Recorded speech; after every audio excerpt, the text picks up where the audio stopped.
Bismillahirrahmanirrahim. Assalamualaikum warahmatullahi wabarakatuh. Yang kami hormati, kami muliakan Gurunda Kiai Haji Wahyudi Abdul Rahim hafizahullah ta'ala, Mudirul Ma'had Ustaz Ismail Siddiqi SUD, para asatidz dan ustadzat sekalian yang dimuliakan Allah Ta'ala. Alhamdulillah, wassalatu wassalamu ala rasulillah Sayyidina wa maulana Muhammad ibn Abdullah wa ashabihi wa man tabi'ahudah, amma ba'd. Alhamdulillah, tentu kita bersyukur pada kesempatan yang mulia ini kita bisa hadir di kampus 2 Pondok Pesantren Modern Darul Arqam, Bulung, Klaten, dengan keadaan sehat walafiat tanpa ada kekurangan suatu apapun, dan tentunya hadirnya kita di sini ini semoga menjadi pahala untuk kita semuanya, amin ya rabbal alamin.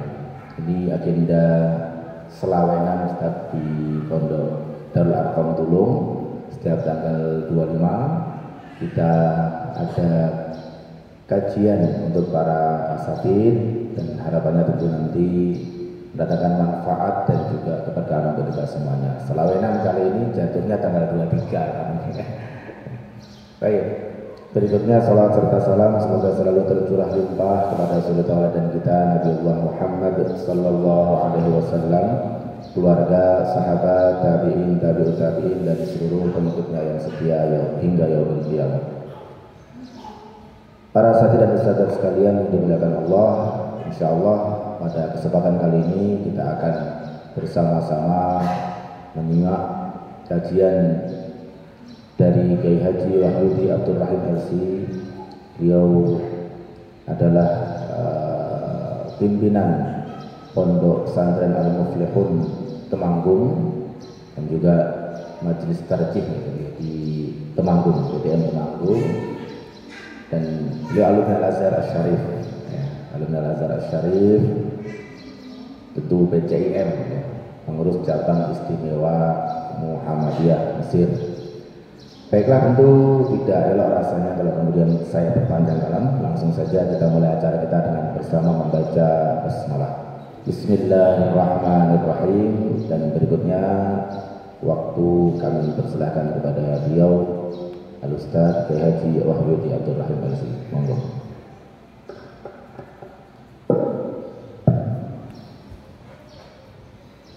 Bismillahirrahmanirrahim. Assalamualaikum warahmatullahi wabarakatuh. Alhamdulillahi rabbil alamin. Alhamdulillahilladzi ja'alana ummatan muhammadiyatan, ummatan wasata, linakuna syuhada bainan nasi yawmal qiyamah. Alhamdulillahilladzi arsala rasulahu bil huda wa dinil haq liyudhhirahu 'ala ad-din kullih wa kafaa billahi shahida. Wa ashhadu an la ilaha illallah wahdahu la syarika lah, wa asyhadu anna Muhammadan 'abduhu wa rasuluh. Allahumma salli ala sayyidina wa habibina wa syafi'ina Muhammad sallallahu alaihi wasallam wa ala alihi wa sahbihi wat tabi'in wat tabi'in at-tabi'in wa man tabi'ahum bi ihsan ila yaumiddin. Amma ba'du. Yang kami hormati Mudir Ma'had Darul Arqam Al-Ustaz Ismail As-Siddiqi, para asatidz, para pengasuh pondok pesantren yang kami muliakan, puji syukur kehadirat Allah Subhanahu wa ta'ala. Pada pagi hari ini sama-sama kita dapat berkumpul bersama, ta'lim, sharing pengalaman, sharing ide, mudah-mudahan mendapatkan barakah dari Allah Subhanahu wa taala. Shalawat beserta salam semoga tetap tercurahkan kepada junjungan kita Nabi Agung Muhammad sallallahu alaihi wasallam. Jamaah sekalian yang kami hormati, sesungguhnya kedatangan saya pribadi ke sini, saya yang ingin thalabul ilmi, ingin mengangsu kawruh, ingin belajar, karena tempat kami, pondok kami masih rintisan, baru 2 tahun, santri pun baru 27. Jadi masih sangat awal. Maka saya kesini tidak layak sebenarnya untuk duduk di sini. Saya lebih senang untuk belajar bersama. Saya yang menimba ilmu, bukan saya yang memberikan pengalaman, karena ini terbalik sebenarnya. Ya, terbalik. Saya pun waktu kesini juga masih gamang kira-kira apa yang saya sampaikan. Masa santri kok malah pengen menyampaikan sesuatu kepada asatidz, kan tak layak. Namun karena diminta, ya barangkali ada sesuatu yang bisa bermanfaat buat kita semuanya. Saya membawa satu buku karya saya, yaitu ini himpunan tarjih, semuanya tahu pasti. Tapi kalau yang ini mungkin belum ada yang tahu. Ini namanya Ahlul Haq wa Sunnah, Syarah Himpunan Putusan Tarjih Muhammadiyah, Bab Iman, Bagian Ketuhanan, sebanyak 3 jilid. Ini satu-satunya syarah HPT. Dulu pun ada yang nanya, HPT kok disyarah? Udah jelas-jelas itu masih disyarah gitu. Bab Tuhan saya syarah, maka menjadi 3 jilid sekedar untuk memotivasi kita semua. Karena memang kalau Anda buka HPT itu, di sana tak akan Anda temukan footnote. Jadi rujukannya kemana yang nggak ada kan gitu. Maka perlu ditaksil, dicari rujukannya, dan di Bab Tuhan itu ketika saya cari rujukannya, saya buka-buka kitab kuning, jadilah satu buku yang terdiri dari 3 jilid. Jamaah sekalian yang kami hormati, keberadaan kita sebagai jamaah Muhammadiyah ini sesungguhnya tidak lepas di awal-awal perjuangan dulu. Kiai Haji Ahmad Dahlan dari wacana ataupun pergulatan pemikiran di masanya. Pada waktu itu, ya, mati ya. Oh, ininya gimana? Baterainya habis itu mungkin di tes. Oh, ya. Jadi, saya beli aja. Ya. Di masa-masa dulu, waktu abad 18, abad 19, seluruh dunia Islam ini mengalami masalah. Kita waktu itu masih dalam satu kekhilafahan, namanya Khilafah Utsmaniyah. Memang dunia Islam itu hampir satu pucuk pimpinan, meskipun tidak semua, karena India tidak masuk, Nusantara tidak masuk. Jadi tapi namun kekuasaan Khilafah Utsmaniyah ini luar biasa luas, sehingga hampir menguasai seluruh dunia Islam kecuali beberapa tempat. India tak masuk, kemudian Nusantara tidak masuk. Pada abad 14, 15, 16 mulai, itu memang kekuasaan Turki Utsmani luar biasa dan kekuatan militernya luar biasa. Namun mulai masuk abad 16, 17, 18 mulai melemah. Apalagi abad 18, Turki Utsmani sering dijuluki sebagai macan ompong karena dianggap sebagai negara yang punya imperator, mempunyai kekuasaan wilayah sangat luas, namun lemah secara macam-macamnya.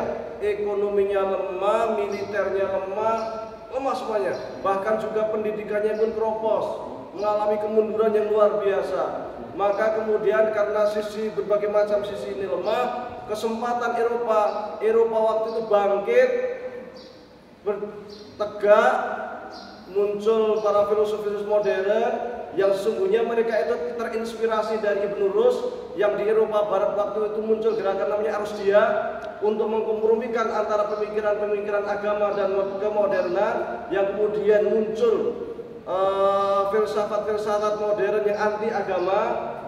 Berkembang pesat Barat, ini kalau filsafat paling panjang. Berkembang pesat di Barat ini, termasuk teknologinya berkembang pesat. Maka kemudian Barat ini mulai memperluas kekuasaannya, mencari tempat-tempat jajahan. Dan negara-negara Islam pada waktu itu, karena Utsmaniyah ini lemah, banyak dicaplok oleh Barat. Indonesia, masuklah Portugis, masuklah Inggris, masuklah Belanda, dan lain sebagainya. Kemudian di Afrika sana, di Aljazair sana, masuklah Italia, di Mesir, masuklah Inggris, di berbagai macam seluruh dunia Islam, hampir semua itu dicaplok oleh Barat. Tapi kekuasaannya masih linknya masih ke Turki Utsmani. Tetapi secara administrasi jadinya double. Turki Utsmani iya, ke negara jajahan iya. Jadi Turki Utsmani itu bingung. Maka ketika kondisi seperti itu, muncullah salah seorang intelektual besar. Beliau adalah Jamaluddin Al-Afghani, yang kemudian menyuruhkan supaya kita itu bangkit, kita itu berkembang, kita itu maju lawan imperialisme Barat. Jamaluddin ini lahir di sana. Ada yang mengatakan di Asfahan. Asfahan itu Iran, tapi yang lebih kuat, pendapat yang kuat mengatakan bahwasanya Jamaluddin ini lahir di Afghanistan. Maka kemudian dinisbatkannya adalah Jamaluddin Al-Afghani karena lahir di Afghanistan. Bagi Jamaluddin, kelemahan yang ada di dunia Islam ini harus dirompak, harus dibetulkan, harus dilakukan reformasi. Dan reformasi yang paling penting bagi Jamaluddin adalah reformasi politik. Karena ketika politiknya baik, maka kebawahnya akan baik. Tetapi ketika politiknya ini berantakan, kebawahnya berantakan. Mengapa dunia Islam pada waktu itu mudah dijajah dan lain sebagainya? Karena secara birokrasi politiknya agak kacau, sistem pendidikannya agak kacau, sistem ekonominya agak kacau. Maka ini dulu yang harus diperbaiki, politiknya dulu yang harus diperbaiki. Maka kemudian Jamaluddin Al-Afghani punya jargon yang kemudian digaung-gaungkan di seluruh dunia Islam. Waktu dia ke Iran, waktu dia ke Hijaz, waktu dia ke Mesir, waktu dia ke Turki, dengan jargon yang sering dikenal dengan istilah pan-islamisme, yaitu bersatunya seluruh dunia Islam untuk kemudian melawan imperialisme Barat. Namun yang namanya politik sering berbenturan dengan penguasa, termasuk Jamaluddin Al-Afghani ini, karena sebagai seorang ulama biasa, bukan seorang politisi. Ketika ide-idenya itu bertentangan dengan politik, maka dia juga akan terpengaruh masalah. Maka kemudian Jamaluddin ini ditangkap oleh Turki Utsmani dan dibuang ke Perancis. Jamaluddin ketika di Mesir punya seorang murid yang sangat layak, yang sangat walak istilahnya, yang sangat dekat, yaitu yang bernama Muhammad Abduh.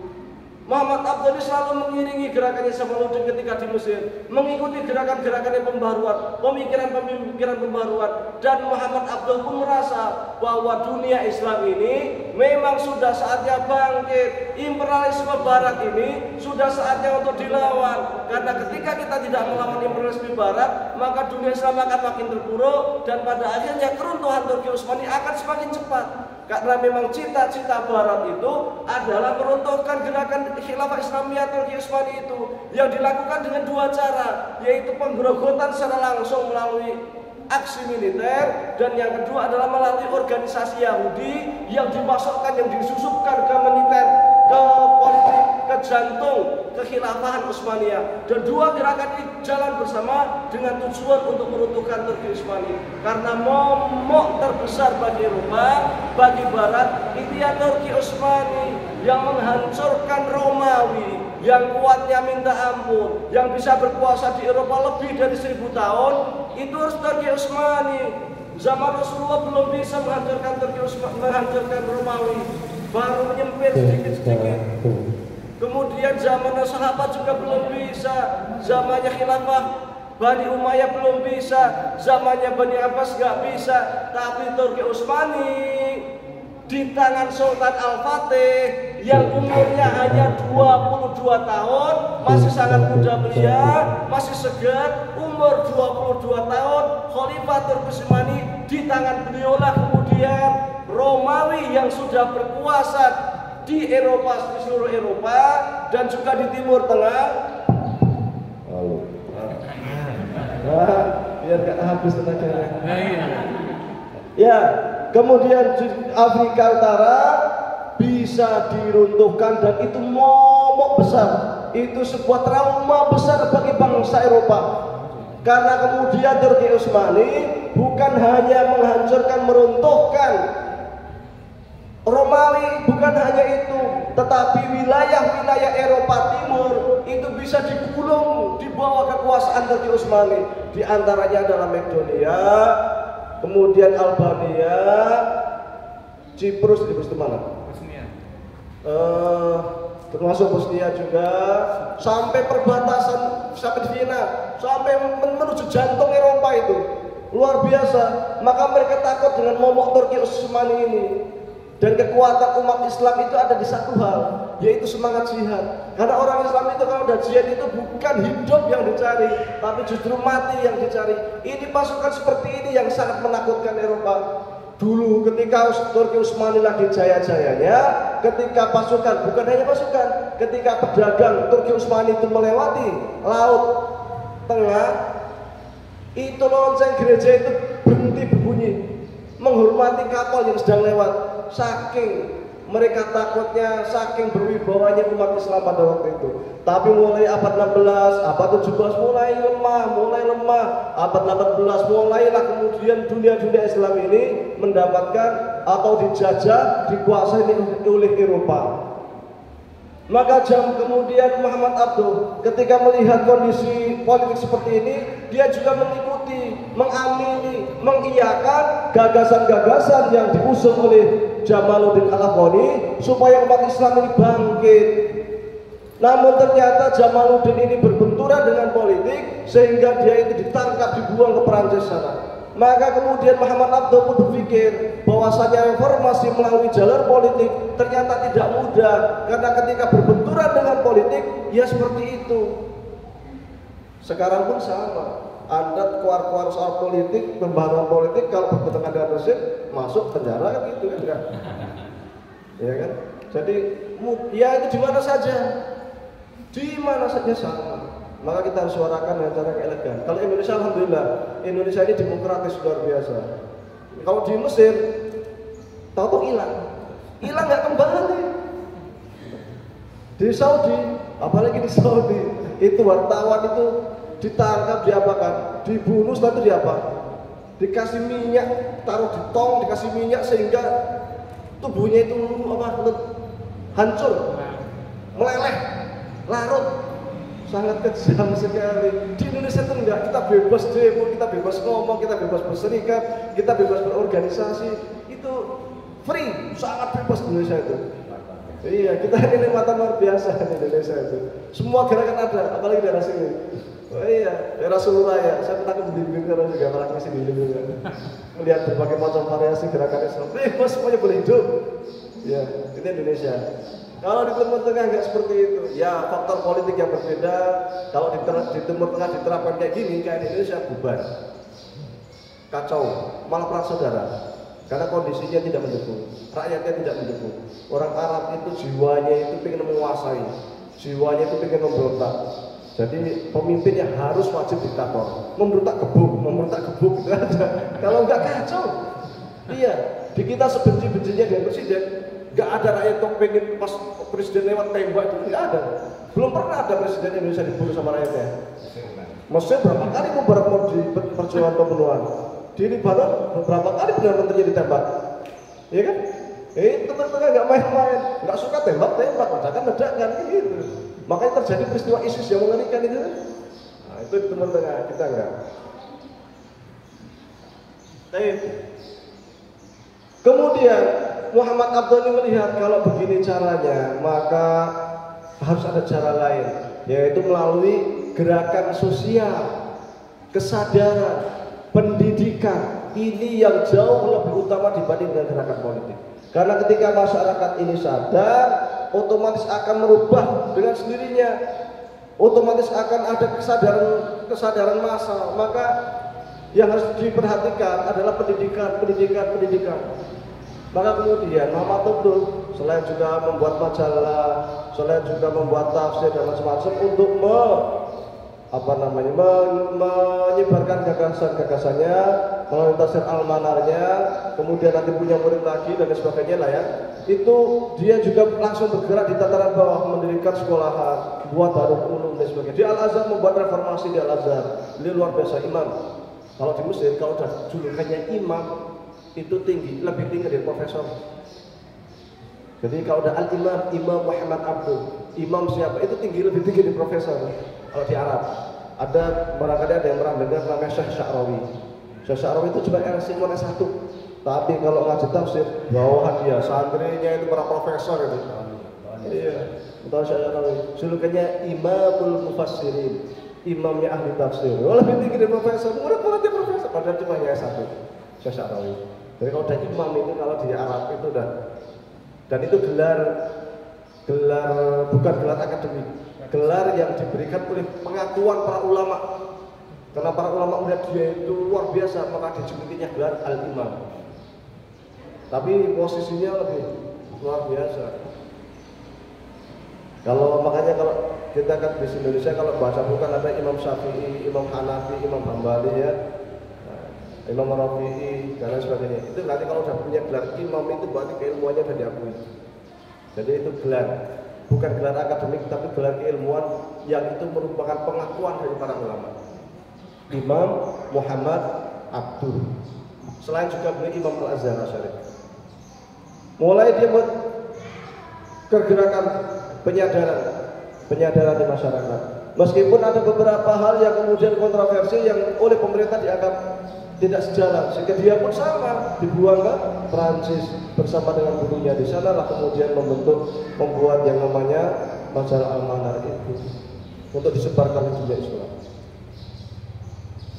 Ketika pulang ke Mesir, Muhammad Abdul ini kemudian dia mulai dengan penguasa mulai baik, mulai menjalin komunikasi dan sebagainya, sehingga dia pun diangkat jadi menteri di Mesir. Disitulah kemudian mulai semakin memperbanyak membuat gebrakan-gebrakan untuk melakukan reformasi sosial keagamaan, termasuk diantaranya adalah terkait dengan pendidikan. Kemudian dia punya murid yang bernama Syekh Rashid Ridho.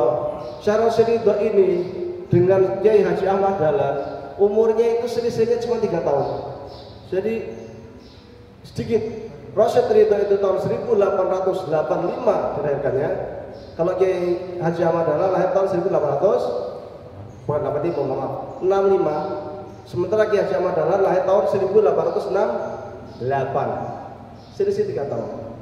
Tapi gagasan-gagasannya Syekh Muhammad Abdul luar biasa. Syekh Rashid Ridho juga luar biasa. Dia menyerap apapun yang disampaikan oleh gurunya, Muhammad Abdul diserap. Cuman mungkin dari sisi ideologi agak sedikit berbeda, tetapi secara pemikiran sama persis. Karena memang posisi dia melanjutkan estafet perjuangan Muhammad Abdul. Sama Syekh Rashid Ridho juga di dalam reformasi pendidikan, reformasi sosial, menyerukan pada reformasi pendidikan, kemudian ekonomi, pokoknya bawah, non politik. Kalau Muhammad Abdul itu ada jargon yang sangat terkenal, na'udzubillah minas siyasah. Na'udzubillah minas siyasah. Udahlah, gak usah politik lah, yang penting kita di bawah aja lah gitu. Kita urusin yang masyarakat yang jamaah akar rumput seperti ini. Gagasan-gagasan Abdul, gagasan-gagasan Jamaluddin, gagasan-gagasan Rashid Ridho melalui tafsir Al-Manar, kemudian Al-Qurwatul Wuthqa yang tersebar di dunia Islam ini tersebar kemana-mana sampai ke Saudi juga. Di Nusantara ada seorang anak muda yang juga sangat semangat. Beliau adalah Kiai Haji Ahmad Dahlan. Ngajinya kemana-mana beliau itu waktu masih muda. Sebelum umur 15 tahun beliau sudah sampai ke Semarang, Syekh Saleh Darat. Beliau sudah ngaji ke sana ke Bangkalan dan Syekh Saleh Bangkalan. Kemana-mana muter-muter. Yang dikaji apa? Tentu karena beliau ini adalah lahir di masanya dan dengan ulama-ulama di masanya, maka yang dikaji oleh Kiai Haji Ahmad Dahlan adalah kitab, kalau zaman sekarang kita nyebutnya kitab kuning. Kita tahu yang namanya Syekh Syarat Darat itu beliau mensyarah sebuah kitab, yaitu kitab namanya Jauharatul Tauhid, disyarah dengan bahasa Jawa yang sangat bagus sekali kitabnya. Jadi beliau belajar ke sana kemari, ngaji apa? Ngaji kitab kuning. Maka kalau ada orang Muhammadiyah anti kitab kuning, berarti beliau ini belum tahu tentang perjuangan Ki Haji Ahmad Dahlan yang dulu juga ngaji kitab kuning. Kalau ada Muhammadiyah mengatakan kok ngaji kitab kuning kayak itu, loh Ki Haji Ahmad Dahlan juga ngaji kitab kuning kok. Loh iya, saya waktu di pesantren saya kan ngaji kitab kuning, diprotes sama sebagian orang Muhammadiyah, ngaji kitab kuning kayak itu, gitu real gitu. Nah, sehingga mereka buat pesantren sendiri, ya mau gak malah buat kerja di pesantren kan. Jadi unhistoris, memutus sejarah kalau kemudian kita anti kitab kuning. Wong Kiai Haji Ahmad Dahlan saja ngaji kitab kuning. Itu sebelum umur 15 tahun itu keliling. Sampai ketika umur 15 tahun berangkatlah ke Saudi. Belajar di sana dari tahun 1863 sampai 1883 sampai 1888. 5 tahun di Saudi. Belajar di sana. Siapa syekh-syekh guru-gurunya Ki Haji Ahmad Dahlan? Syekh Nawawi Al-Bantani yang ngarang Safinatul Najah, yang ngarang Nurul Dalam, Syarah Aqidatul Awam, yang banyak macam-macam. Di antara gurunya siapa? Abu Bakar Syato yang ngarang kitab I'anatul Talibin. I'anatul Talibin itu mazhab Syafi'i. Kalau yang tadi Nurul Dalam itu Syarah Aqidatul Awam mazhab Asy'ari atau Ahlussunnah wal Jamaah. Kalau yang Jawharatul Tauhid itu yang waktu dengan Syekh Syarat Darat itu juga mazhab Asy'ari Ahlussunnah wal Jamaah. Itu yang dikaji Ki Haji Ahmad Dahlan. Ada juga Syekh siapa namanya itu yang dari Minangkabau, Khatib Al-Minangkabau. Itu guru-guru beliau. Jadi sangat-sangat ilmunya itu nyambung ke sana. Syekh Abu Bakar Syato ini murid dari Ahmad siapa? Syekh Zaini Dahlan. Syekh Zaini Dahlan itu punya kitab yang dulu sempat menggegerkan dunia Islam. Namanya Sawa'iqul Mursalah fi Raddi 'alal Wahabbiyah. Iya, sangat kritis sekali beliau tentang gerakan Wahabi. Enggak mendukung karena dianggap macam-macam lah. Ibrahim Satta, Abu Bakar Satta itu melihat karena Kiai Haji Ahmad Dahlan ini luar biasa, potensi, pintar, dan Syekh Abu Bakar Satta itu juga sangat cinta dengan gurunya Ahmad Zaini Dahlan. Maka kemudian Kiai Haji Ahmad Dahlan yang nama aslinya itu siapa? Muhammad Darwis. Muhammad Darwis diganti menjadi Ahmad Dahlan. Atas usulan siapa? Syekh Abu Bakar Satta. Belajar di sana, ngaji kitab. Termasuk di sana itu juga pemikirannya Jamaluddin Al-Afghani, pemikirannya Muhammad Abduh, pemikirannya Syekh Rasyid Ridho diterima. Tapi Muhammad Abduh meninggal tahun 1900 berapa itu? 1800 berapa? Baru nanti Muhammad Abduh yang 1905. Jadi Syekh Ahmad Darwis atau Ahmad Dahlan nggak sempat ketemu sama Muhammad Abduh, nggak ketemu. Tapi sempat ketemu sama Syekh Rasyid Ridho. Itu di haji yang kedua. Karena dia setelah pulang. Kan 88 tadi pulang. Tapi pemikirannya Muhammad Abduh masih gencar karena masih hidup. Rasyid Ridho juga masih gencar karena masih hidup. Tahun 1903 kembali ke Mekah sama Ki Haji Ahmad Dahlan. Sampai 2 tahun sampai 1905. Di sanalah kemudian dinilai pas Syekh Rasyid Ridho pas ke Mekah, maka beliau dengan terkopoh-kopoh berusaha untuk menemui Syekh Rasyid Ridho. Saya ketemu belajar langsung. Jadi nyambung langsung sanadnya kalau bahasa santren itu. Sanadnya itu nyambung langsung ke Syekh Rasyid Ridho, dari Syekh Rasyid Ridho ke Muhammad Abduh, dari Muhammad Abduh ke Syekh Jamaluddin Al-Afghani. Pemikirannya sampai kemudian majalah-majalahnya dikumpulkan, dibawa pulang ke tanah air untuk menyebarkan gerakan pembaruan. Maka kemudian ketika sampai tanah air, yang namanya Syekh Ahmad Dahlan itu mulai berpikir bahwa kita itu memang harus melakukan pembaruan ketika melihat masyarakat Indonesia yang secara pendidikan juga terbelakang, juga dijajah oleh Belanda. Tetapi hebatnya Ahmad Dahlan, dia tidak begitu saja berhenti belajar, cukup tidak. Tahun 1908 ketika ada gerakan organisasi Budi Utomo yang cenderung ke barat-baratan justru masuk ke sana. Untuk apa? ya minimal jadi tahu, oh organisasi modern itu begini ya, oh cara mengelola organisasi itu begini ya. Jadi beliau ini Kiai Haji Ahmad Dahlan belajar sistem organisasi modern dari mana? Bukan dari Syekh Muhammad Abdul, bukan dari Syekh Jamaluddin Al-Albani, bukan dari Rasyid Ridho, tetapi dari Budi Utomo. Karena disitulah perkumpulan para priai organisasi modern yang pemikirannya itu ke barat-baratan, ke Belandaan lah, priai di sana. Termasuk sistem belajar yang pakai bangku, apa macam-macam lah, itu dari sana. Sampai ada beberapa tokoh yang dari Budi Utomo mengusulkan supaya Kiai Haji Ahmad Dahlan mendirikan organisasi sendiri untuk konsentrasi kepada pembaruan Islam. Maka kemudian didirikanlah Muhammadiyah pada tahun 1912. Ya, didirikan Muhammadiyah dengan corak organisasi modern seperti yang dia pelajari dari Budi Utomo, tetapi ide-ide pembawanya langsung diambil dari Syekh Muhammad Abdul, Syekh Rasyid Ridho. Maka kalau kita lihat ide pemikirannya Kiai Haji Ahmad Dahlan itu hampir copy paste dari apa yang disampaikan oleh Rasyid Ridho, hampir copy paste dari apa yang disampaikan oleh Muhammad Abdul. Apa itu? Gerakan pembaharuan sosial, pendidikan. Tidak masuk ranah politik. Kalau masuk ranah politik nanti akan berbenturan dengan penguasa di zamannya, dengan Belanda. Tapi pendidikan. Maka ketika mendirikan itu dapat izin oleh pemerintah Belanda, Hindia Belanda dapat izin. Meskipun di awalnya hanya dibolehkan di Jogja saja, nggak apa-apa. Di luar Jogja mendirikan juga, tapi atas nama lain. Sampai ketika sudah mendapat izin, baru digabung nama-nama lain itu menjadi Muhammadiyah semuanya. Tapi waktu itu cuma bolehlah dirikan Muhammadiyah, cuma di seputaran Yogyakarta saja. Luar biasa.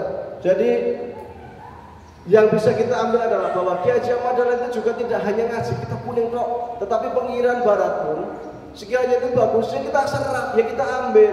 Jangan kita itu apa? Seperti kata dalam tempurung, tapi harus open mind, terbuka.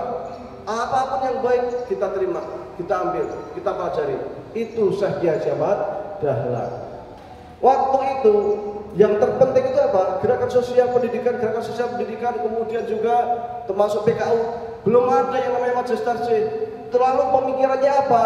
Corak pemikirannya Muhammadiyah macam-macam.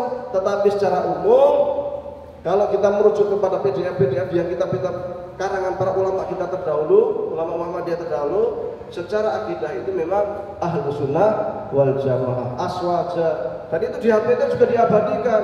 HPT yang terbit tahun 1900 sebelum 1960-an disebutkan Ahlus Sunnah wal Jamaah. Di HPT yang ada sekarang disebutkan Ahlul Haq was Sunnah.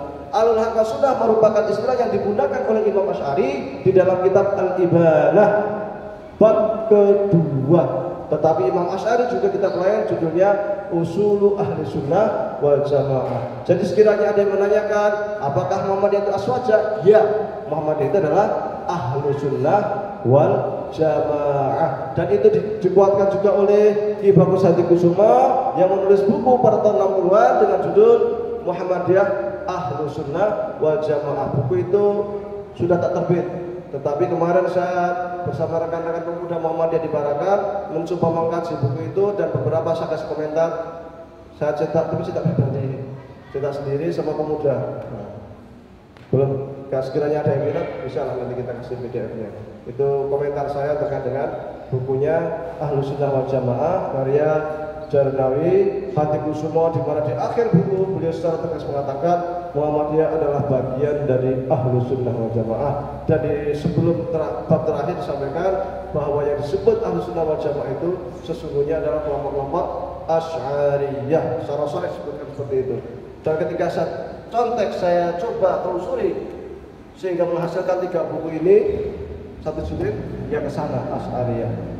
Sekiranya nanti yang diskusi soal ini masalah boleh. Kemudian setelah Kiai Haji Ahmad Dahlan meninggal saya berapa menit ceritanya? Takut kelamaan ya. Tahun 1923 beliau meninggal. Di India sana lagi rame-rame soal gerakan Ahmadiyah. Gerakan Ahmadiyah ini kemudian masuk ke Indonesia.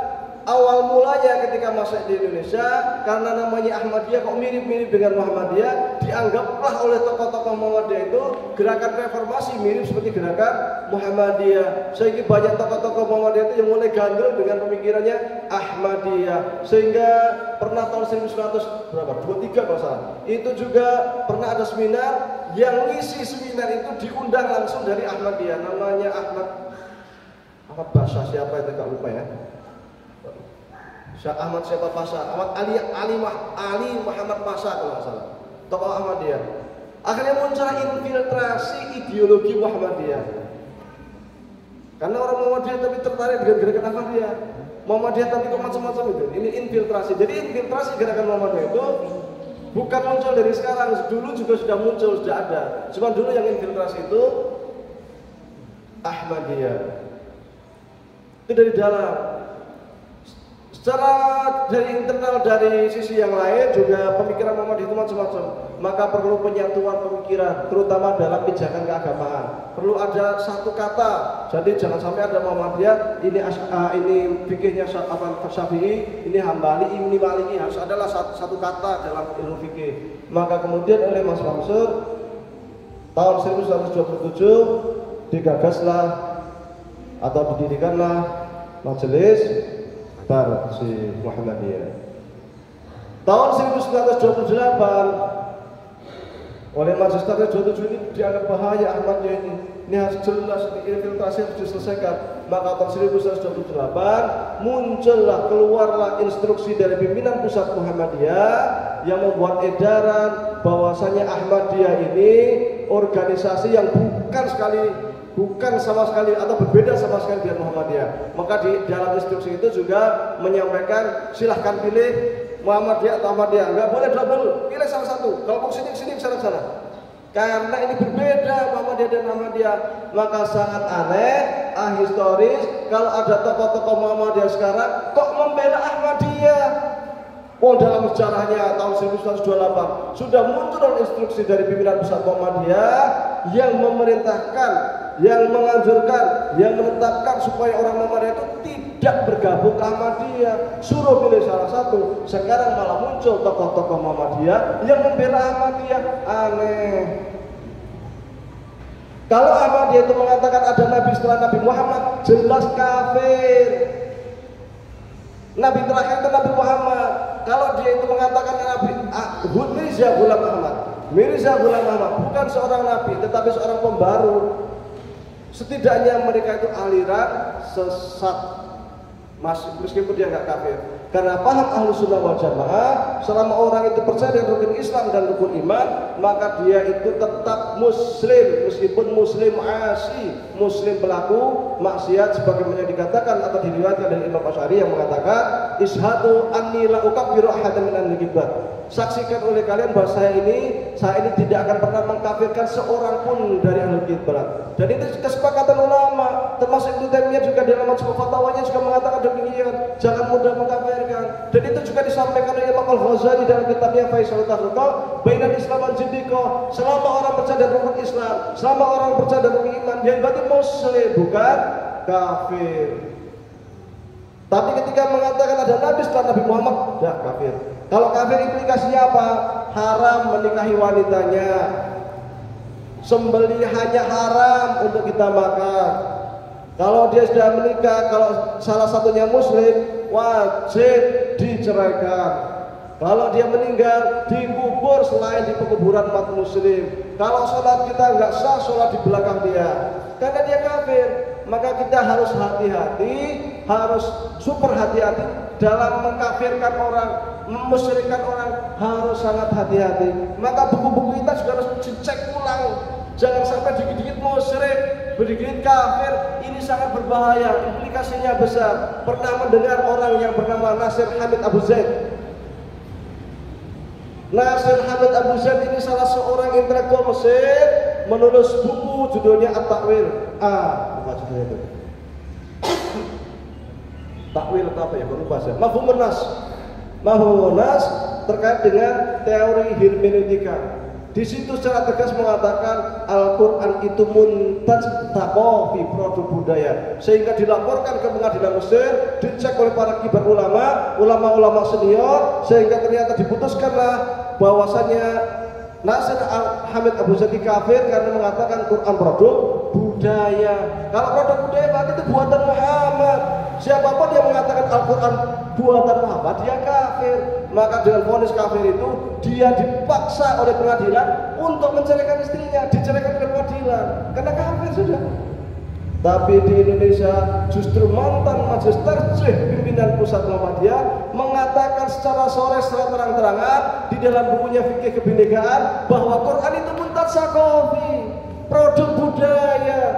Siapa ada yang tahu? Mantan majelis tarjih Amin, Profesor Dr. Amin Abdullah. Saya kantor dalam buku saya judulnya Menggugat Fikih Kebinekaan. Yang pengen PDF-nya bisa saya kasih. Termasuk yang pengen PDF buku saya itu bisa saya kasih. Ya. Saya ada menulis 8 buku, ada yang 7 jilid, ada yang 3 jilid, 2 jilid. Ya.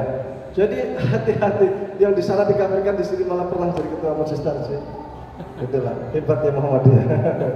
Ya. Maka kemudian tahun 1929, sedikit lagi lah, khawatir nanti kepanjangan. Kita lanjutkan dalam dialog. Mulailah kemudian muktamar di Solo membahas tentang munastajah yang pertama, membahas tentang bab iman bagian ketuhanan. Kenapa kok ketuhanan harus ditarjih? Namanya majelis tarjih ya. Kenapa kok namanya majelis tarjih? Karena pada waktu itu ulama-ulama kita itu pemikirannya adalah mengambil pendapat yang lebih kuat. Mengambil pendapat yang baru itu, belum kepada istihad lain. Kalau sekarang kan sudah banyak ini persoalan istihad yang memang perlu dibangkitkan. Dulu pemikirannya masih merojihkan pendapat yang lebih kuat. Maka namanya majelis tarjih. Sesuatu yang rojih itu yang diambil. Yang marjuh bukan bid'ah. Kita sering salah kaprah, dianggapnya kalau marjuh itu bid'ah. Enggak. Marjuh itu lemah menurut yang merojihkan, tetapi belum tentu lemah menurut yang ulama lain yang memakai. Sesuatu yang dipakai oleh mazhab Syafi'i itu rojih menurut mazhab Syafi'i, marjuh menurut Hambali. Menurut sesuatu yang dirojihkan oleh Hambali rojih menurut Hambali, marjuh menurut Hanafi. Jadi rojih marjuh itu sesuai dengan standar saja.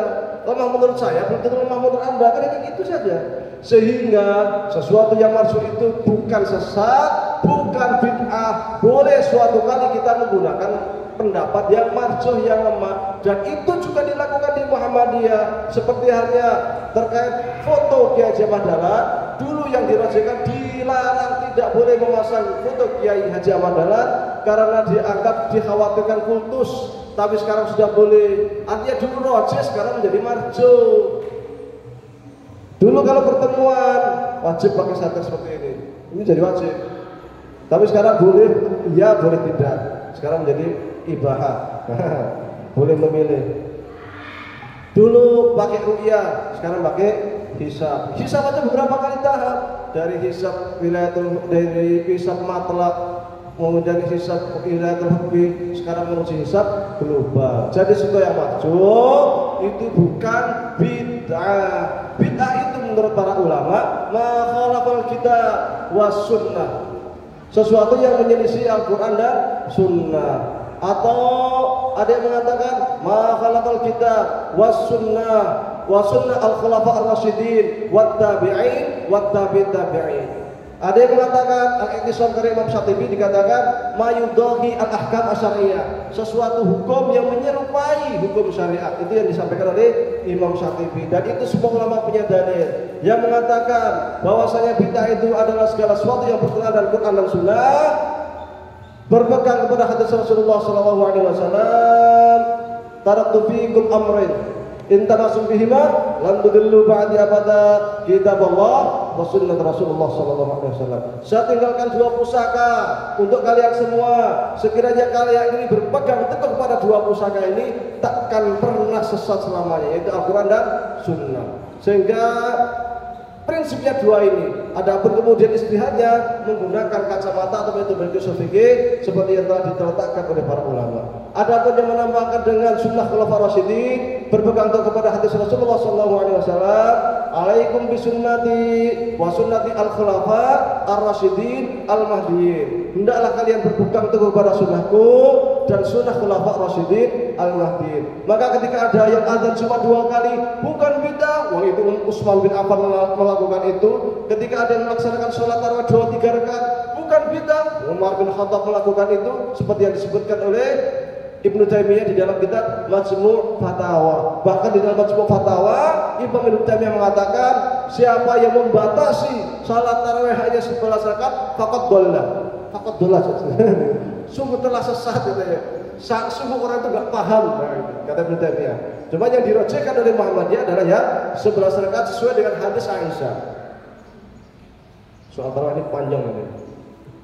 Adapun yang menambahkan dengan tabi'in dan tabi'in berpegang kepada hadis Rasulullah SAW, khairul quruni qarni, tsumma alladziina yalunahum, tsumma alladziina yalunahum. Sebaik masa-masa saya dan sahabat. Masa setelahnya tabi'in, masa setelahnya tabi'in. Sehingga amal apapun terkait ibadah sekiranya ada sandaran, cantolan dari para ulama salaf, dari mazhab Hanafi, Syafi'i, Maliki, Hambali, Dzakiri, Laiti, Ja'fari, Tobari dan lain sebagainya, sah, boleh digunakan. Mazhab Islam itu banyak, nggak cuma 4. Dulu itu ada 80-an mazhab zaman generasi salaf. Opera bingung. Saya kira Muhammadiyah itu sudah bingung. Zaman dulu 80-an. Wah, kayak. Cuman banyak nggak punya murid, banyak nggak punya ulama yang kapabel, sehingga yang sisa sekarang itu hanya 8. Bukan 4. 4 itu di Indonesia malah cuma 2 mungkin. 1 lah di Indonesia, Syafi'i. Di dunia itu 8. Hanafi, Maliki, Syafi'i, Hambali, 4 ya. Dzahiri, Ja'fari itu Syiah Ja'fariyah. Zaidi, Syiah Zaidiyah. Ibadi, Khawarij. Ya. Syafi'i Asia Timur, Asia Tenggara, Syafi'i Indonesia, Malaysia, Filipina, Singapura, Afrika Timur, Syafi'i. Hanafi, paling gede itu sedunia itu mazhab Hanafi. Itu Turki, Asia Tengah, itu semuanya itu Hanafi. Cina termasuk. India, Pakistan, Afghanistan, Hanafi semua itu. Hambali paling sedikit, dan telur. Saudi, ya Kuwait, ya dan telur lah. Nggak banyak. Ja'fari, Hambali ya. Ja'fari itu di Maliki di Afrika Barat. Maliki, Sudan juga sebagian. Timur, Mesir sebelah selatan. Sudan, kemudian Afrika Barat. Daerah di Syria, Niger, Kongo itu Afrika Tengah sebenarnya. Gak bayang nggak peta? Kalau laki-laki biasanya cepet ngapal peta, tapi kalau perempuan suruh ngapal peta itu pusing. Biasa nih. Kalau ditanya Turki di mana, Turki jebol di mana? Suruh gambar peta dunia itu kalau perempuan biasanya pusing. Iya. Kalau laki-laki makanya kalau jalan yang megang peta, Google Map itu jangan perempuan, nanti kesesat. Ya biar ada laki-laki, kalau perempuan nanti muter-muter. Ya nggak semua, umumnya. Kalau minta perempuan mereka. Nah kayak gitu. Ada pun Ja'fari itu di Iran, sama di Irak. Zaidi di Yaman, Ibadi di Aman. Dzahiri itu sudah sedikit, tapi mungkin di daerah Afrika Barat semakin kecil. Tapi masih lah, tapi sedikit sekali. Ini masih ada. Nah ini, jadi selama ada rujukan-rujukan dari ulama-ulama mazhab ini masih sama seperti digunakan. Maka ini pentingnya kita kemudian mengetahui satu mazhab fikih kita kuasai, kemudian kita memperbandingkan dengan fikih-fikih lain supaya tidak mudah menyalahkan. Kalau di Mesir biasa orang sebut Allahu Akbar, nggak sedekap. Langsung kita tahu maunya. Oh Maliki nggak sedekap. Di Indonesia Allahu Akbar nggak sedekap. Dilempar sepatu. Sholat di aliran sesat. Ya. Apalagi wudhu macam-macam nanti. Ya itulah. Jadi sholat juga macam-macam. Tapi kalau kita sudah terbiasa di Mesir, imamnya macam-macam, ya kita jadi biasa gitu. Karena di Azhar juga diajari Hanafi, Maliki, Syafi'i, Hambali, macam-macam diajarin. Cuman kita suruh milih mazhab apa. Kita biasanya orang Indonesia milihnya Syafi'i, tapi nanti dikasih perbandingan. Kalau kuliah pas materi fikih kita pecah. Yang Syafi'i pindah ke sana, yang Maliki ke sana, yang Hambali ke sana, yang Hanafi ke sana. Nanti selesai pelajaran fikih gabung lagi. Kecuali fikih mazhab, fikih perbandingan baru jadi satu. Tapi kalau ada fikih mazhab pecah. Nah, di Al-Azhar seperti itu. Mudah-mudahan kalian yang satu-satu yang di sini banyak yang ke Al-Azhar, ke Mesir, ke Madinah, ke Libya dan sebagainya, biar lebih berkembang. Tahun 1929 kemudian dirapatkan musyawarah terkait dengan bab iman. Maka kalau kita buka di HBT ini, Kitabul Imam, keputusan Kongres Muhammadiyah ke-18 di Solo tahun 1929. Itu masuk bab iman. Kenapa harus dirajihkan? Karena ternyata di dalam Islam pun, di dalam bab iman pun banyak mazhab, banyak aliran. Ada Syiah pun macam-macam. Ada Ja'far, ada Itna Syariah, ada apa?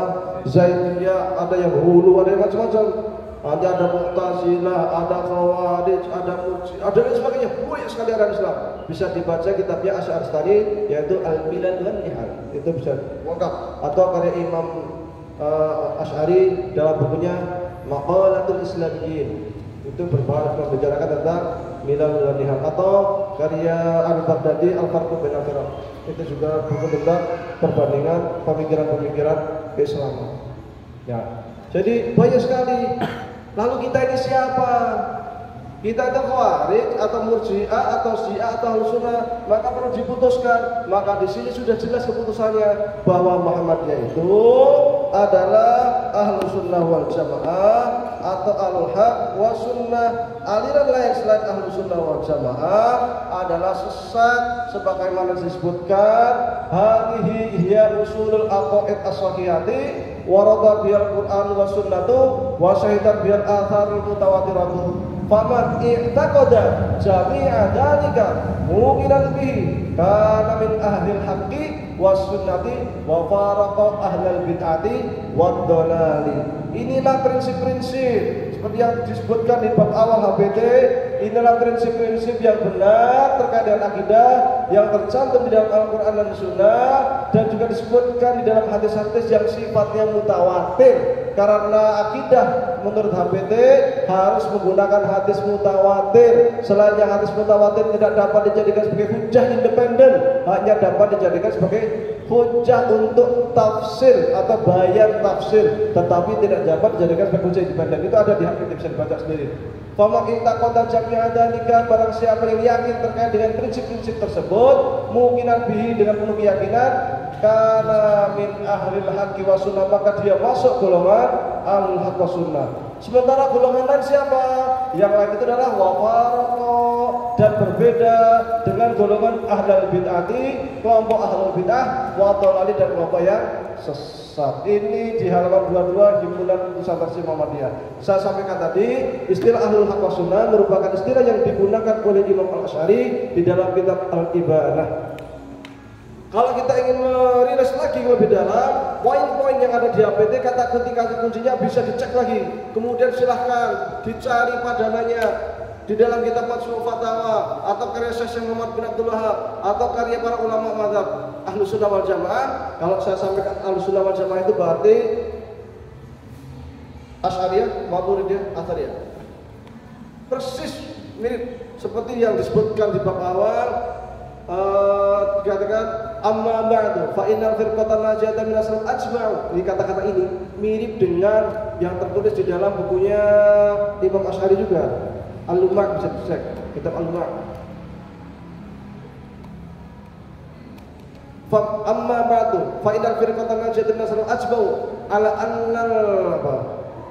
Firqatan najata min asal ajma'u ala anna apa, lupa saya. Minasal asmu ala anak i'tiqad, ala anak i'tiqad bi anal alam kullahu hadisun khuliqa minal adam. Ini juga disebutkan dalam kitab Al-Lum'a'. Disebutkan juga dalam kitab Ushul Ahlussunnah wal Jamaah. Disebutkan dalam kitab Manhaj Asy'ari. Dan kalau kita melihat susunannya yang ada di sini, itu mirip daftar isi yang ditulis oleh kitab-kitab Ahlussunnah wal Jamaah, baik itu Athariyah ataupun Maturidiyah ataupun Asy'ariyah, mirip persis. Anda bandingkan dengan kitab-kitab yang Ibnu Taimiyah ataupun Syekh Muhammad bin Abdul Wahab, sangat beda. Anda cari istilah Ahlul Haq Sunnah dalam karya-karya Syekh Muhammad bin Abdul Wahab, tidak akan ketemu. Bisa dibuktikan. Karena saya sudah mencari di sini, makanya saya ini perbandingan pendapatnya Imam Asy'ariyah dengan Ibnu Taimiyah dan juga Syekh Muhammad bin Abdul Wahab.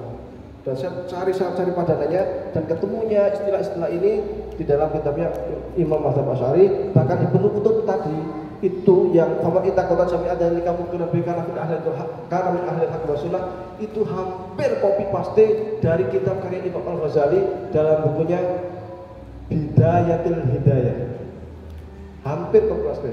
Nah, ini jadi kesana arahnya. Maka sesungguhnya ketika akidah Muhammadiyah itu idealnya adalah menggunakan HPT langsung, atau kitab HPT ini disyarah lagi, atau menggunakan kitab yang sealiran, semadhab dengan apa yang ada di HPT.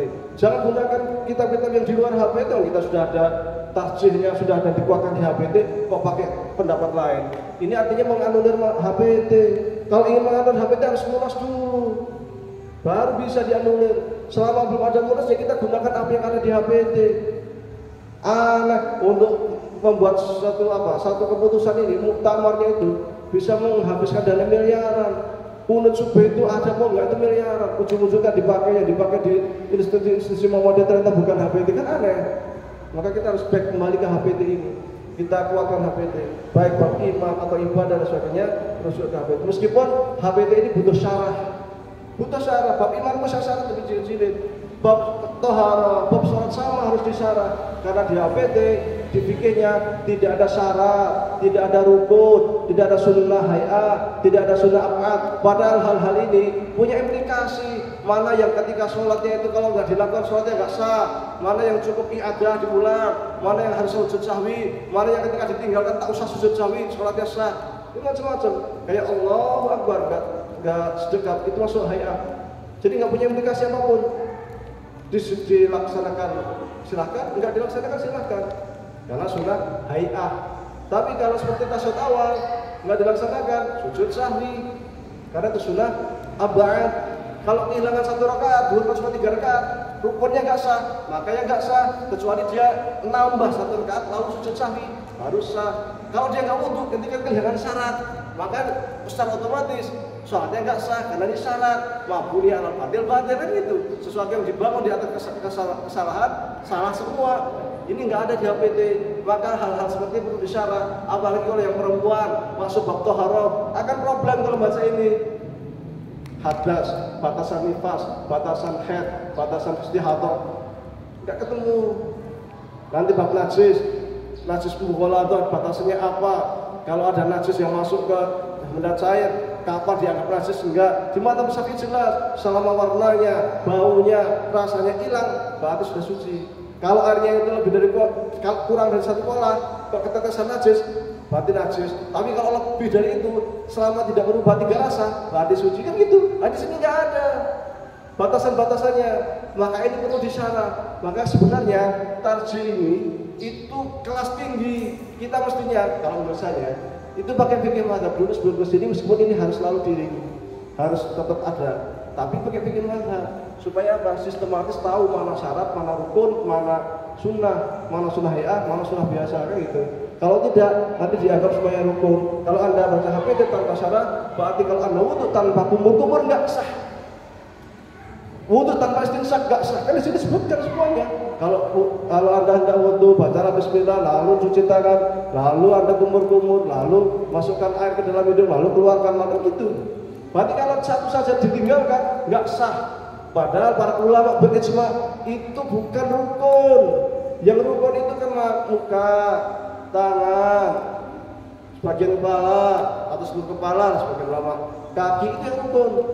4 tambah niat dan tartib jadinya 6. Selebihnya sunnah. Kalau kita hanya baca ini, mana rukun, mana sunnah nggak ada. Sehingga nanti khawatir semua dianggap rukun. Bahaya, ini menyelisih ijma ulama. Oke. Kita kembangkan dalam diskusi, mudah-mudahan bermanfaat mudah-mudahan apa yang saya sampaikan bisa memberikan sedikit ilmu. Wallahu a'lam. Assalamualaikum warahmatullahi wabarakatuh.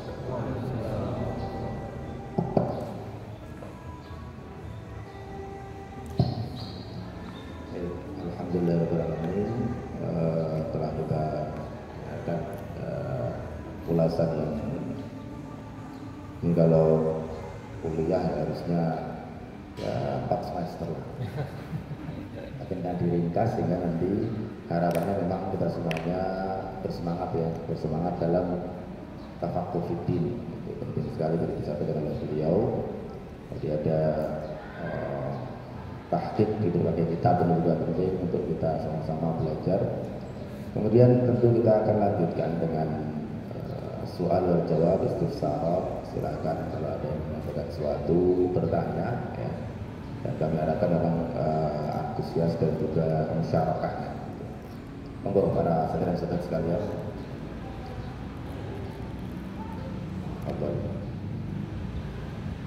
Mulai ya. Oke. Monggo Ustaz.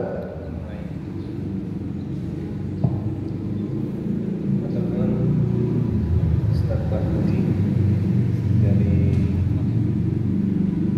Temanggung, alhamdulillah sudah menyampaikan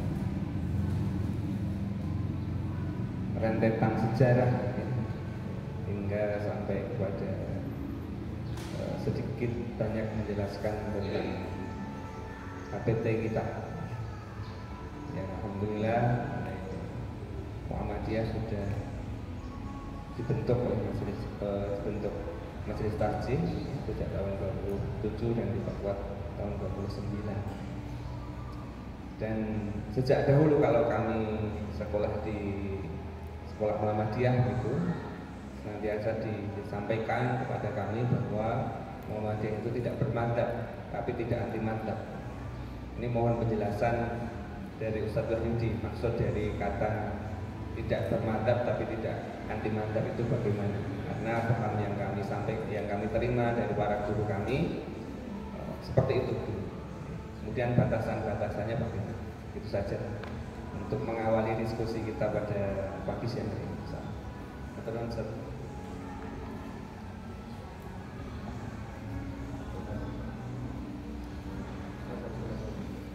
Oke, matur suwun Ustaz Ismail Siddiqi.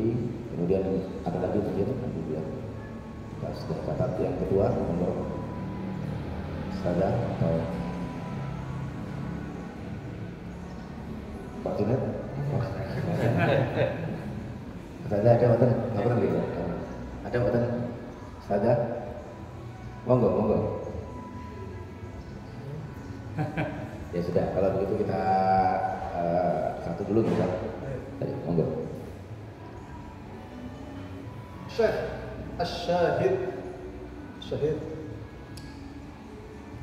Ramadan Al-Buti rahimahullah ta'ala. Sa'id Ramadan Al-Buti, seorang alim kabir di Suriah. Beliau menulis sebuah buku dengan judul Khatar apa? Nama bahayanya tak bermadhab. Madhab itu apa sih? Madhab itu apa? Sehingga kita harus anti madhab. Madhaba ilaihi si fulan, madhaba ilaihi fulan, pendapat si fulan. Jadi madhab itu artinya pendapat aslinya itu. Hanya ini kayaknya enggak. Hanya pendapat ini kemudian punya murid diikuti. Kemudian dia punya metodologi sehingga bisa dicek, bisa dipelajari apakah metodologinya ini sesuai atau tidak dan punya hasil. Apakah hasilnya itu sesuai dengan metodologi atau tidak. Kalau Anda skripsi atau nulis disertasi atau nulis tesis, pasti di bab pertama itu harus jelas metodologinya. Dan nanti ketika selesai nulis di sidang itu harus ada persesuaian antara hasil dengan metodologi yang Anda tulis, dengan metodologi yang Anda gunakan. Ini pasti. Ulama dulu juga sama. Imam Syafi'i punya metodologi fikih, punya santri, punya fikih, al-um, apa macam-macam lah. Ini turun, maka disebut dengan mazhab. Jadi syaratnya itu 4. Ada imam, ada murid, ada metodologi, ada hasil. Dan mazhab itu bukan hanya fikih, dalam ilmu kalam juga ada kayak yang saya sampaikan tadi, ada Murji'ah, Mu'tazilah, macam-macam lah ya. Itu juga mazhab, ada imamnya, ada muridnya, ada metodologi, ada hasil. Dalam nahwu itu juga ada yang namanya mazhab Sibawayh, ada Basriyun, ada Kufiyun. Dalam ilmu qiraat juga sama, dalam tajwid pun sama. Tajwid ada mazhabnya. Cuma karena kita biasa belajar tajwid biasa yang untuk orang awam ya lah mazhabnya. Tapi kalau tajwid yang bersanad itu ada mazhabnya itu. Ya.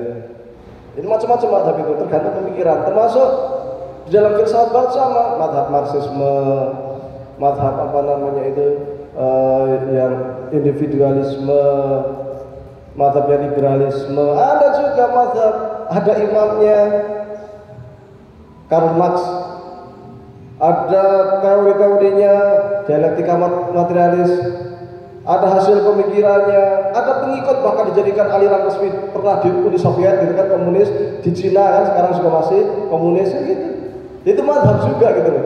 Jadi mazhab itu aliran pemikiran, apapun itu ada orang yang mencetuskannya, ada anak buahnya, ada muridnya, ada metodologinya, ada hasil dan bisa dicek secara ilmiah. Maka semakin berkembang nanti akan muncul generasi 1, generasi 2, generasi 3 yang akan menyempurnakan. Makanya di mazhab fikih itu atau bahkan di mazhab ilmu kalam ada yang tabakat 1, tabakat 2, tabakat 3 dan sebagainya. Itu untuk apa? Melihat validitas pemikiran, aliran pemikiran. Sehingga mazhab fikih wabil khusus katakanlah demikian atau ilmu kalam itu tingkat keilmiahannya sesungguhnya sangat tinggi. Karena sudah dicek ulang 1000 tahun lebih. Iya, ribuan tahun, 1000, katakanlah 1300 tahun lah, ya kan? Luar biasa. Oleh muridnya dicek lagi, oleh muridnya dicek lagi terus. Karenanya terkadang dalam satu mazhab itu juga ada aujah. Kalau yang pernah belajar mazhab Syafi'i, ada aujah, ada akwal. Menurut si pendapat Imam Rafi'i, menurut Imam Nawawi, menurut ini, kan gitu. Nah, itu melalui dialektika luar biasa, kajian. Ada matan, ada syarah, ada hawasi, ya. Jadi sangat kuat pijakan mazhab itu. Karena setiap mazhab itu punya metodologi, maka hasilnya pun berbeda. Imam Hanafi berbeda dengan Imam Syafi'i, berbeda dengan Imam Malik karena metodologinya beda, hasilnya juga beda. Maka ketika mengkaji mazhab Syafi'i, ya cek di mazhab Syafi'i, jangan menggunakan metodologi istilahnya Hanafi, nanti nggak ketemu. Dicek, persesuaiannya terhasil dengan. Maka usul fikih itu banyak, ada usul fikih Syafi'i, usul fikih Hanafi, usul Hambali dan sebagainya. Pertanyaan, usul fikih Muhammadiyah itu apa? Kita nggak punya usul fikih. Ngomong istihad dia. Tidak ada namanya itu madhab tarsih Muhammadiyah atau simbol sedikit.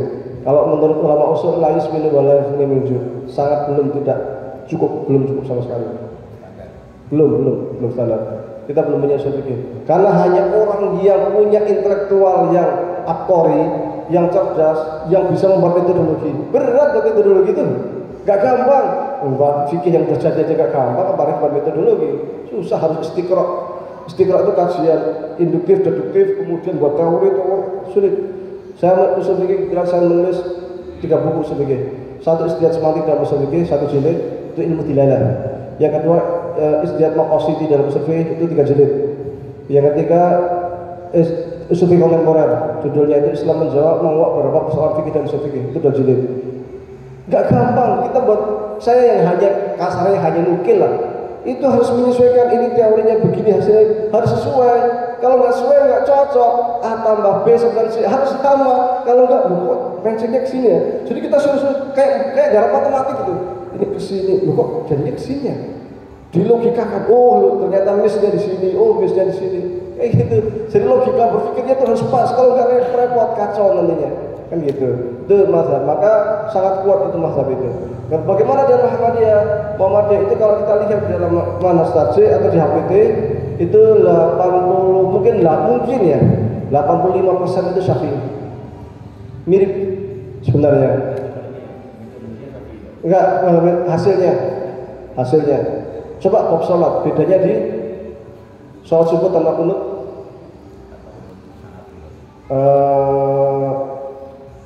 Kemudian tahiyat bacaan tahiyat awal tuh semuanya ya, nggak cuma sampai asyhadu alla ilaha illallah Muhammadur Rasulullah. Udah itu aja kayaknya. Bab sholat tuh sama dan sampai iftitahnya, rukuk sujudnya apa semuanya sambil. Kalau wudu bedanya dengan Syafi'i di semua ini. Lainnya ada yang miss di Muhammadiyah, batas wajah itu mana? Ini masuk wajah nggak? Berarti kalau Anda sholat harus tutup gini. Nah itu sudah nggak buka, sudah terbuka auratnya karena sini kelihatan. Kalau batas wajah itu ini. Di mazhab Syafi'i ini batas wajah. Di mazhab Hanafi ini batas wajah. Di HPT nggak ada ya. Di fatwa Tarsih nggak ada. Gitu. Karena itu terkait dengan sah tidaknya sholat. Ya, ini sholat kalau di mazhab Syafi'i ini kelihatan sholat nggak sah. Ini harus ditutup. Kita jalan-jalan ke sana kemarin ini harus ditutup. Jadi pakai jilbabnya sini kayak Rasulullah. Rasulullah kalau pakai jilbab sini. Tapi orang misalkan dari sini, adalah punya mazhab Syafi'i. Nah, kalau menurut mazhab Syafi'i, sholat Jumat satu kampung harus ada satu masjid saja. Satu kampung ada 2 masjid, harus iadah sholat zuhur. Iya. Kalau menurut mazhab Syafi'i, saya jual beli di ATM, gitu kan? Jual beli pakai uang yang langsung. Itu dipertanyakan, loh. Dalam mazhab Syafi'i kalau jual beli harus ada penjual, pembeli, akad barang, ya kan? Saya akad sama siapa? Mesin nih, kan ada itu yang penjual makanan itu yang apa uang kita masukkan kemudian jatuh, gitu kan? Saya akadnya sama siapa? Nah, maka sekarang ini yang ingin saya sampaikan ini, sekarang ini kalau hanya terpaku pada satu mazhab itu agak kerepotan. Bahkan di mazhab Syafi'i pun yang sekarang ini itu rata-rata sudah tidak murni Syafi'i. Ada beberapa modifikasi. Maka muncullah yang namanya fikih tarjih. Dan fikih tarjih itu bukan hanya Muhammadiyah, mulai mengglobal. Bahkan sebelum Muhammadiyah sudah ada di Al-Azhar sudah fikih tarjih. Cuma memang punya pondasi mazhab dulu, bukan langsung ke tarjih. Sebelum ada mazhab bagus ya para ulama-ulamanya, ulama mazhab semua untuk menganggap ini. Makanya ulama Azhar itu gini. Kalau kasih fatwa, Syekh Rawi, Syekh Atasyakor, cuma katakan menurut gini, menurut mazhab Syafi'i begini, mazhab Hanafi begini, mazhab begini. Untuk Anda silahkan pakai yang kiranya mudah buat Anda. Gitu. Di Mesir, di Saudi ada namanya hayat apa? Lajnah. Iya lajnah daimah. Ada lajnah daimah di Saudi juga. Itu juga mentarsis juga gitu. Jadi fikih tarsih itu semuanya umum global, tapi punya landasan mazhab. Di Saudi landasan mazhabnya apa? Hambali. Di Mesir landasannya Syafi'i, meskipun juga ada mazhab lain sebelum ke sana. Jadi mazhab tarsih itu pijakan kedua setelah kuat dipondasi fikih mazhabnya. Jangan langsung loncat. Maka ketika kita itu melihat kitab usul fikih, bab tarjih dan ijtihad itu paling belakang. Yang pertama itu tentang kalau usul fikih kontemporer biasanya masuk di tasrih. Baru nanti setelah masuk tasrih tentang bab taklif, mukallaf, baru tentang hukum, al-hakim, al-mahkum, mafhum B, mafhum alaih dan sebagainya itu, baru ilmu dilalah, baru maqasid syariah, baru masuk ke ijtihad, taklid, tarjih.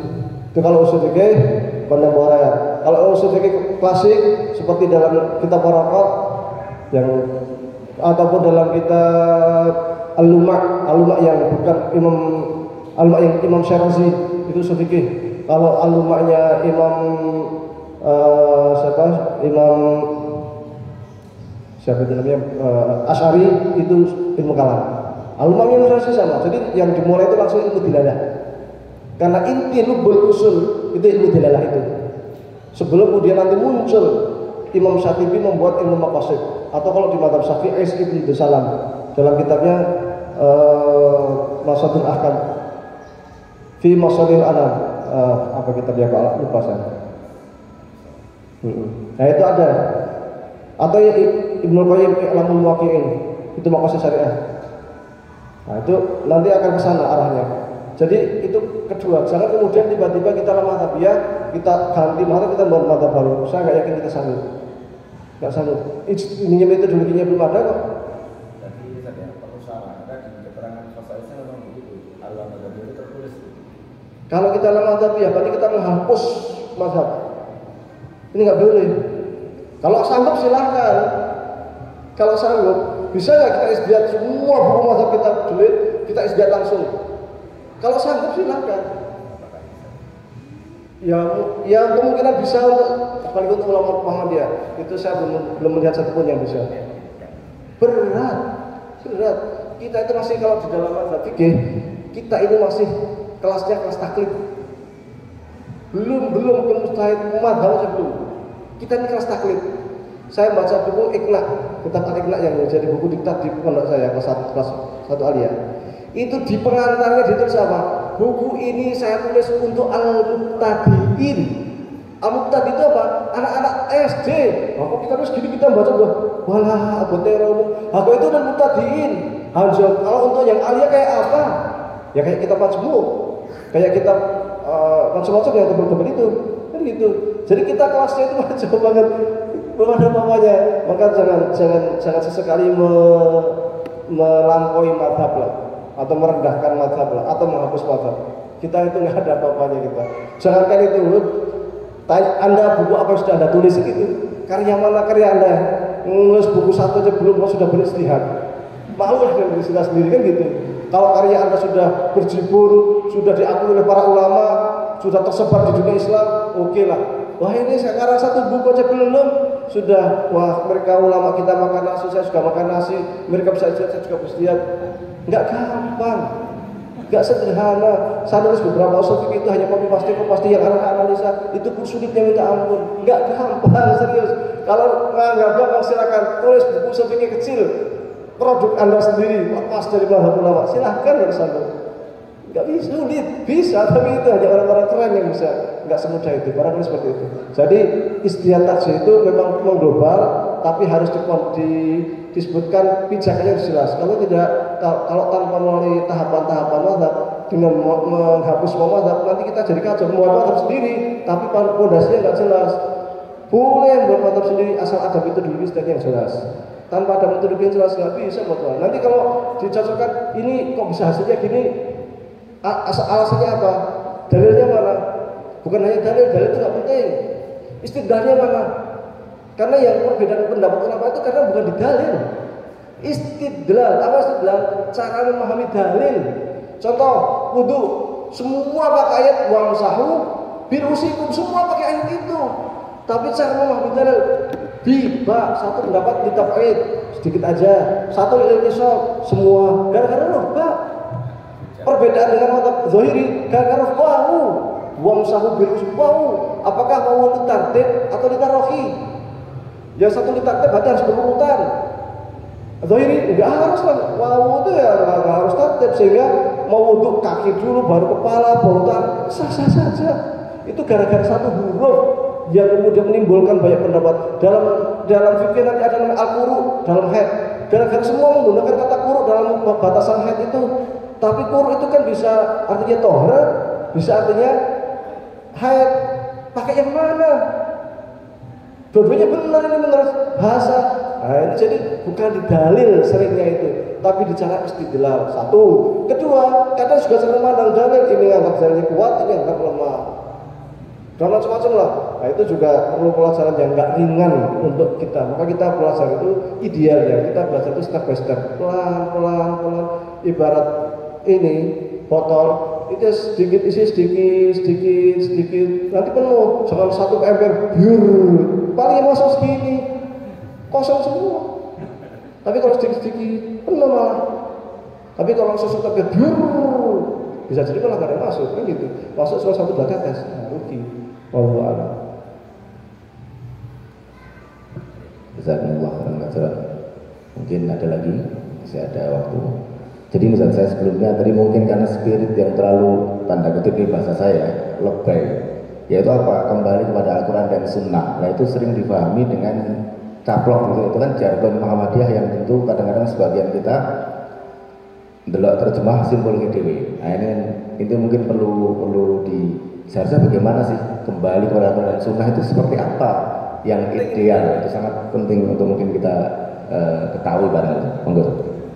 Saya tanya, Imam Hanafi kembali ke Quran Sunnah nggak? Kembali ya? Imam Syafi'i kembali ke Quran Sunnah nggak? Iya. Imam Maliki, Ja'fari, Zaidi, semua itu kembali ke Quran Sunnah. Jangan kita mengklaim kita kembali ke Quran Sunnah, yang lain enggak, salah. Maka Anda lihat coba, semua mazhab sepakat, semua.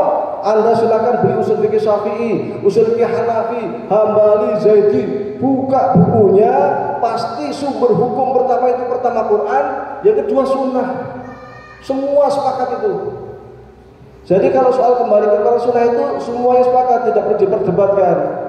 Cuma kadang kita merasa kita harus kembali ke Quran Sunnah, yang itu yang tetangga itu nggak kembali ke Quran Sunnah, tapi kembali ke ulama mazhab. Loh, memang ulama mazhab nggak kembali ke Quran Sunnah?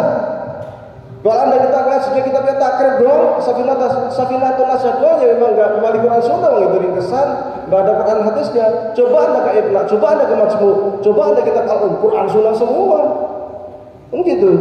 Kalau kita ke babnya langsung. Jadi mereka semua itu rujuk ila Quran. Cuma untuk kesana itu butuhlah metodologi ijtihad. Metodologi itu yang kemudian disebut dengan ilmu usul fikih. Dari ilmu usul fikih itu kemudian kita bisa memproduksi, dan itu bertahap belajarnya itu hanya ilmu yang dikuasai. Maka di Al-Azhar untuk masuk ke Dewan Ulama Senior di Azhar itu ada namanya Dewan Ulama Senior, Hay'ah Kibar Ulama. Hay'ah Kibar Ulama ini, Dewan Ulama Senior ini nanti yang akan milih Syekh Azhar. Syekh Azhar kalau sudah kepilih itu seumur hidup, baru diganti kalau sudah meninggal. Untuk masuk ke Hay'ah Kibar Ulama itu ada 16 cabang ilmu yang dites, diuji lisan. Jadi Anda datang, kalau tes lisan profesor ulama besar tanya cabang ilmu seperti usul fikihnya, ulumul Qur'annya, ulumul hadisnya, macam-macam. Lisan. Kalau dianggap layak baru masuk ke Hay'ah Kibar Ulama. Kalau enggak layak, enggak masuk. Nah, kita satu cabang ilmu aja masih gelagapan loh. Nahwu syarat Alfiyah bin Malik aja ini tanwin iwad atau tanwin tarnim atau tanwin apa, bisa bingung. Ini alnya ini lil jinsi atau al istighraq atau al ahdi atau al apa atau jangan-jangan al ta'rif. Kita masih bingung.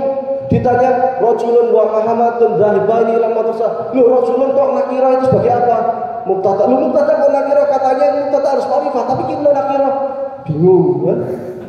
Katanya mubtada harus ma'rifah. Hebat. Bab ikrab aja kita kadang masih bingung, mau istihad. Maka kita harus inilah. Bahwa ulama itu ketika rujuk ila Quran Sunnah itu butuh piranti. Maka ketika kita ingin rujuk ke Quran Sunnah, kita harus punya piranti juga. Sayangnya kita semangat rujuk ila Quran Sunnah, bahasa Arab ditakoni ra iso. Ini persoalan. Akhirnya rujuk ila Quran Sunnah terjemah. Ini memalukan.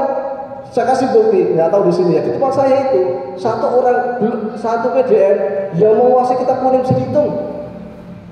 Saya kebetulan membantu di Tarsih dan saya punya jadwal setiap akhwan itu ngisi di Tarsih, ngasih HPT dan ngasih kitab. Itu yang bisa baca kitab kuning bisa dihitung. Yang datang ke Tarsih itu nggak semua bisa ngaji kitab kuning. Sehingga kita sifatnya itu mudzakarah bukan Tarsih. Yang ngaji biasa, ngaji kitab biasa. Meskipun namanya masih Tarsih, sebenarnya kurang layak. Ya tapi mau gimana lagi? Untuk kampanye mau masih kayak gitu, mau kita paksakan semua suruh bab kita, mau bahasa Arab sih nggak bisa. Makanya kadang kita itu agak apa ya? Kalau di tetangga itu yang namanya kiai itu kita pasti tumpuk itu. Lah kita ngaku bisa kembali ke Quran Sunnah istihad tapi mau kita orang iso itu saja. Dan ini real. Di pimpinan pusat Muhammadiyah 13 pimpinan, siapa yang bisa baca kitab kuning? Enggak banyak. Ada tapi enggak banyak. Pimpinan organisasi Islam loh. Bahkan ketua umumnya pun saya nggak yakin. Ya, padahal organisasi Islam yang punya jargon ar-rujuk ila Quran wa Sunnah, kok ketua umumnya belum tentu bisa baca kitab kuning. Ini kan bikin sedih gitu. Mestinya ya simbol itu apa kan simbol. Ya mestinya yang inilah. Karena kan posisi ketua umum itu biasanya kan meresmikan gitu.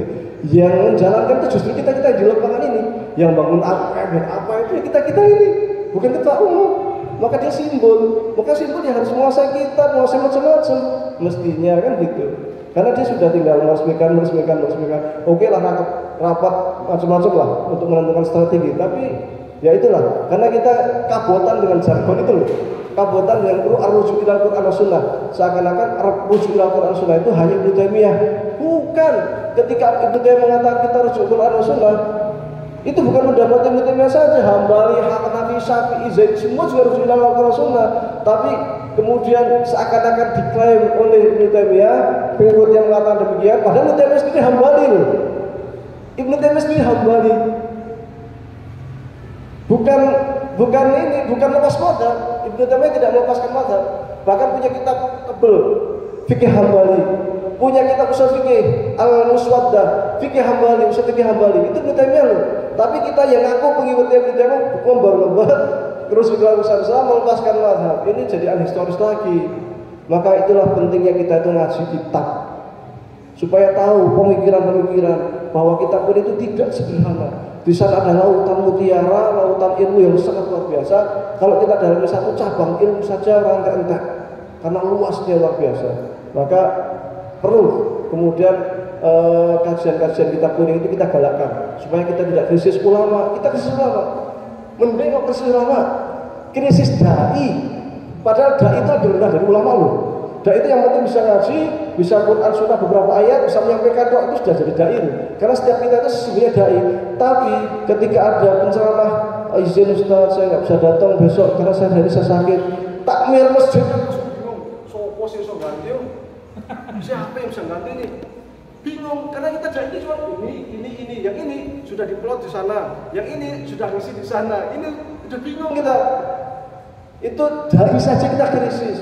Apalagi ulama jauh lebih krisis. Satu PDF belum tentu ada satu orang pakar usul fikih. Satu PDF belum tentu ada orang pakar hadis. Ini realita ini. Maka ya alhamdulillah sekarang banyak lah. Terus pesantren Muhammadiyah. Alhamdulillah ada 456 pesantren Muhammadiyah. Alhamdulillah. Mudah-mudahan ini bisa mencetak ulama-ulama Muhammadiyah masa depan. Maka saya dulu sering usulkan di Imam, kita kan banyak punya SMP, banyak punya SMA, banyak SMK. Jadi yang umum itu mereka. Karena kita krisis ulama, pesantren Muhammadiyah itu khusus spesialisasi ngaji ilmu agama. Bagi tugas, yang mau ke dokteran biar SMA, yang mau ke handasah, mau jadi insinyur biar SMA. Kita khusus ngaji ilmu agama. Karena memang kebutuhan untuk itu sudah sangat mendesak. Kalau kita tidak mengantisipasi dari sekarang, bahaya. Muhammadiyah itu nanti seperti PGRI, banyak gedungnya, banyak ini macam-macam, tapi ya dari sisi ininya keropos itu, ideologinya keropos. Maka jangan kaget ketika ada masjid Muhammadiyah, kemudian dimasuki aliran-aliran tertentu, sudah tidak seperti Muhammadiyah, kita ya bingung, karena kita nggak bisa. Yang kita nggak punya ilmu, mau mengkantor nggak punya ilmu, tapi nggak mengkantor tahu itu bukan Muhammadiyah ini, tapi nggak berani debat. Akhirnya dikuasai mereka. Bentuknya AWM Muhammadiyah, isinya sudah tidak Muhammadiyah lagi. Kenapa? Kita kan krisis. Tapi kalau kita hanya punya ilmu pede, Anda ini bukan Muhammadiyah. Oh, saya bisa baca kitab Bukhari, ya bisa baca kitab ini. Ini kitab saya rujukan saya juga setumpuk gitu. Pede. Ketika kita ngaji bawa kitab, itu jamaah semakin yakin. Ya ini bawa kitab ini. Makin khusyuk dengerin. Padahal ya mungkin isinya sama saja, tapi beda. Hanya satu bisa ngasih baca kitab, satu enggak. Itu jamaah rasanya lain gitu. Sehingga apa? Yang satu kan berani mencantumkan Ustadz Zaid Hafidhullah gitu. Yang satu nggak berani nyantumin, dia nggak bisa ngasih kitab, mau ditambahin Hafidhullah ya orang kepena, mau ditambahin kan gitu. Ya itulah. Maka penting semangat untuk kemudian kita konsisten dalam tafaqquh fiddin. Tapi karena memang pesantren Muhammadiyah itu latar belakangnya macam-macam, sehingga ya tidak bisa dipaksakan. Ada yang latar belakang itu SMK yang di-grade dibentuk ulang jadi pesantren, ada yang SMA, SMP dibuat jadi pesantren. Jadi nggak bisa kita paksakan.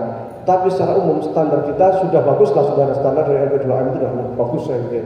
Karena ada upaya untuk meningkatkan kualitas, standar kualitas. Tapi secara umum kalau di lapangan, mohon maaf, kita masih jauh kalah dengan pondok-pondok NU. Pondok NU itu kalau ngaji, kita satu tumpuk, langsung masail, dan itu kelas 1, 2, 3 masih levelnya masih sama. Kadang saya berpikir mereka bisa, kenapa kita nggak bisa? Mestinya kita juga bisa, sama-sama belajar kok, umurnya sama, ini sama. Ketika mereka masuk ke pondok-pondok NU yang sama, mereka masih banyak yang belum bisa ngaji. Mestinya mereka bisa, kita bisa gitu. Cuma kebanyakan kita kurang fokus sehingga kita ilmu agama semua ada, ilmu umum semuanya ada, sehingga ya akhirnya ininya kurang maksimal, ini kurang maksimal kan gitu. Jadinya setengah-setengah. Maka idealnya mestinya yang pernah saya usulkan di grup Itmam itu, kalau pesantren kan pure ngaji, jadi ulama, karena kita krisis ulama. Kalau ingin jadi insinyur, ingin jadi dokter, ingin jadi perawat, silahkan keluar dari sini, masuk ke SMA kan gitu. Atau buatlah SMA khusus kayak Transsains sekalian. Jadi pondok pesantren yang khusus kayak gitu.